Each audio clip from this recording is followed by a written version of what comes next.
Hey, what's up guys? John here. Michael Saylor owns 129,000 Bitcoin. 129,000 Bitcoin, a lot of which is on margin, meaning he borrowed debt to be able to afford to buy this many Bitcoin. What we are seeing right now is we're seeing a wake-up call as to what the expectations were. The expectations are that Bitcoin and cryptocurrencies would be an immediate hedge against uncertainty and that money would flow into Bitcoin and cryptos. When in reality, what's happening is that we are seeing a massive pullback, and not just crypto. In the stock market, we're also seeing gold and silver is not performing well. We're seeing almost all markets facing uncertainty, which is very peculiar, very strange, because generally in times of uncertainty, you would at least see gold and silver doing much better than it is. Now, what we are going to experience, I think, is going to be a massive, massive pullback in cryptocurrencies in this space. And the reason being is I think we're going to come down to a place in our lives very soon where people are going from a place of extravagance with betting money and speculating on NFTs and cryptos and certain projects, hoping to make 5x or 10x, to a place of surviving. People are going to go from a place of, okay, I'm making X amount per month. I know I need shelter, I need a car, I need food, I need gasoline. How much money do I have left over? What amount of this money would I be willing to bet or gamble? Most people are going to say none because inflation is going to get out of control. And the people that do have money, they're going to want to protect it and preserve it. And they're not going to want to take bets on things that they don't understand. And what we are going to likely see is just that. We're going to see a wake-up call because many people that said that they invested in cryptos, they did it for the technology. But the reality is most people just bet in crypto and invest in crypto because they want to make money, right? Just like all investments, why would people invest money if they're not intending to get a return on that money?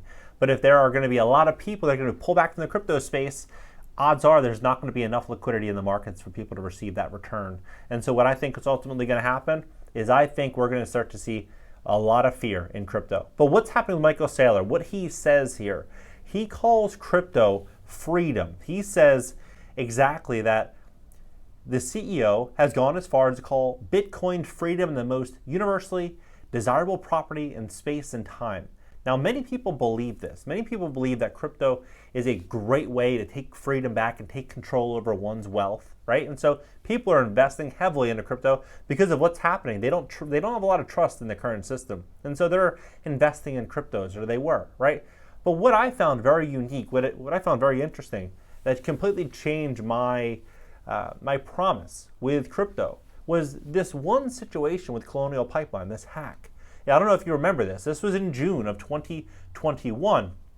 And they said the FBI recovered a huge chunk of the Colonial Pipeline ransom by secretly gaining access to DarkSide's Bitcoin wallet's password. So the hacker that hacked the Colonial Pipeline, the FBI was just able to, what they say is the FBI had what was effectively the password to the Bitcoin wallet that DarkSide had sent the ransom money to, allowing the FBI to simply seize the funds. How does this make any sense to me? This to me is like, it was that safe, that secure, but yet they were just able to quote unquote guess the password. And CNBC, Bitcoin falls after US seizes most of the Colonial ransom. And what they are saying is, on Monday, the U.S. law enforcement officials said that they had seized $2.3 million in Bitcoin paid to DarkSide, the cyber criminal gang behind the crippling cyber attack on Colonial Pipeline. According to the court document, the Federal Bureau of Investigation was able to access the private keys or password for one of the hackers' Bitcoin wallets. Bitcoin has often been the currency of choice for hackers demanding ransom payments to decrypt data locked by malware known as ransomware. Now, why would they use Bitcoin? It's always something I've always wondered. Why wouldn't they use, like a Monero, for example, a privacy coin? Why wouldn't they use a privacy coin, but instead they use Bitcoin?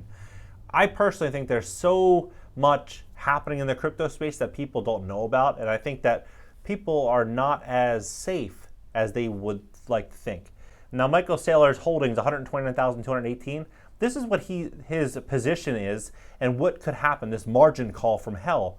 Microstrategies CFO Phong Le explained in the company's first quarter earnings call on Tuesday that if Bitcoin's price falls below 21,000 or around 50% from current levels, now mind you, it's already dropped 25% of that, so it only needs to go to, it needs to drop another 9,000. In the crypto space, that can happen overnight. it will be forced to pony up more cryptocurrencies to back its $205 million Bitcoin collateralized loan with Silvergate Bank that was used to buy Bitcoin in the first place. We took out a loan at around 25% loan to value. The margin call occurs at 50% LTV, Lee said, so essentially Bitcoin needs to cut in half or around 21,000 before we'd have a margin call. The CFO noted that Microstrategies still holds quite a bit of uncollateralized Bitcoin that it could use to answer any potential margin calls. However, as you can see, we mentioned previously, we have quite a bit of uncollateralized Bitcoin, Lee said, so we have more that we could contribute in the case that we have a lot of downward volatility. But again, we are talking about 21,000 before we get to that point where there needs to be more margin, more collateral contributors. So I think we're in a pretty comfortable place. What also is very likely to happen here is that we are going to see a situation in the economy coming very soon when we start to see one interest rate hike after the next, after the next, after the next. If people really start pulling back, I would not be surprised at all to see Bitcoin going below 21,000. No doubt about it. I would not be surprised. We're already seeing less people searching for cryptos on Google Trends. We're already seeing a lot of people getting not as excited. Even with DeFi, look at Luna, for example. Luna got absolutely decimated. It got killed. Now we're seeing this happening across nearly all cryptocurrencies. When you just look at just crypto or coin market cap, you look to the right, it's just a blood show. It's just blood, and almost every single coin, everything is getting absolutely decimated right now. So for us to see a $25,000 or $21,000 Bitcoin, I don't see it's far-fetched. You have to remember, we were around $8,000 to $9,000 to $10,000 before all this in 2020. So we weren't at this $30,000 norm. When we start to see this fear pull in, I think we're going to see big changes across the crypto space. And I really do believe we're going to see Americans get back to what it really costs to live, what is really important in their life, which is probably going to be a home garden. It's probably going to be an affordable place to live. It's going to be a decent, stable car. It's going to be gas in the tank, food on the plate. That's what it's going to come down to. It's not going to come down to 75-inch TVs, luxury living, Rolex watches, and 5-star vacations, what a lot of people have been accustomed to the last 2 years. But doesn't mean that there's not going to be opportunity. I think there's going to be a ton of opportunity in the investing space. And someone asked me recently, John, where is the opportunity? Where are we investing? Where's the best place to invest and allocate capital right now? What I think is happening, though, is that all markets are extremely overvalued for the most part. And this is advice to the general public. So I'm sure some people would have unique strategies and complicated mechanisms in which how they could downplay or basically capitalize on the downside of the market. But I'm saying a broad overview, I think that stocks have a lot more bleeding to do. I think crypto obviously has a lot more bleeding to do. I think that we're going to see NFTs take a big setback. I think we're going to see real estate values fall. I think gold and silver, I would expect these valuations to be much higher than they currently are, but yet we're not seeing really any price action on these.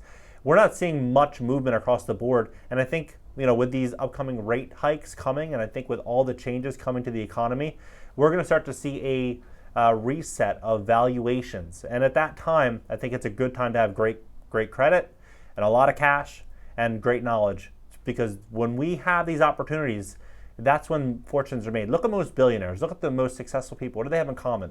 They generally buy when there's blood in the street, or they pick an industry and they double down on it and triple down on it when no one else has any faith in it. And we're stepping into an environment where people aren't going to have faith and they're not going to have cash. That's when you want to have cash. And that's when you want to have faith. What are your thoughts on all this? Drop it below. Hit the like button. Subscribe here. Also subscribe on my second channel. It's going to be a podcast, a very interactive show. And LinkedIn, Twitter, Instagram, everything's in the banner. Catch you guys later.